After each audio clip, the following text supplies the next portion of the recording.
Pak Anies itu kan muncul jadi baca pres dengan semangat perubahan. Orang menanti-nanti. Kita kira-kira kalau bicara perubahan, cawapresnya akan seperti apa dengan semangat yang sama? Yeah.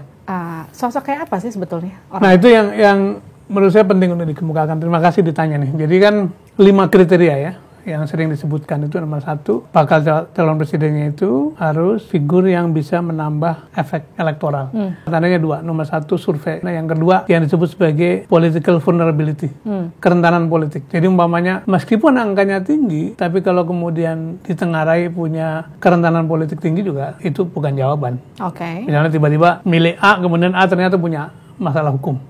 Yang kedua, figur itu harus orang yang bisa menjadi bagian dari menjaga keseimbangan koalisi. Artinya apa? Nanti kan di DPR itu akan ada interaksi nih. Itu orang itu atau figur itu harus menjadi bagian dari dinamika partai politik. Jadi diharapkan berasal dari partai politik. Yang ketiga, harus bisa menjadi support dalam menjalankan pemerintahan. Nah yang keempat, punya semangat perubahan yang sama, punya visi perubahan. Nah yang kelima adalah figur itu bisa menyatu dalam satu chemistry sebagai diri tunggal. Ini 1, 2, 3, 5, 4, 5 ini terus-menerus diolah dan akhirnya ketemu. Tapi di ujung dari proses ini ternyata Pak Anies mengatakan ada kriteria nomor 0. Apa itu? Yaitu keberanian. Keberanian? Kenapa keberanian penting? Karena memang kita berhadapan dengan lingkungan atau environment politik yang tidak bersahabat dengan kompetisi, ada kecenderungan tidak netral lingkungannya gitu, sehingga memerlukan figur yang betul-betul punya komitmen untuk berkompetisi gitu. Karena jangan sampai dalam perjalanan figur itu tidak memiliki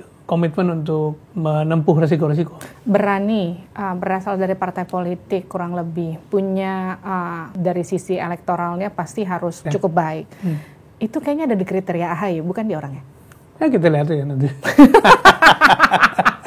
Tapi gini nih, supaya agak misteri-misteri dikit kan bagus tuh.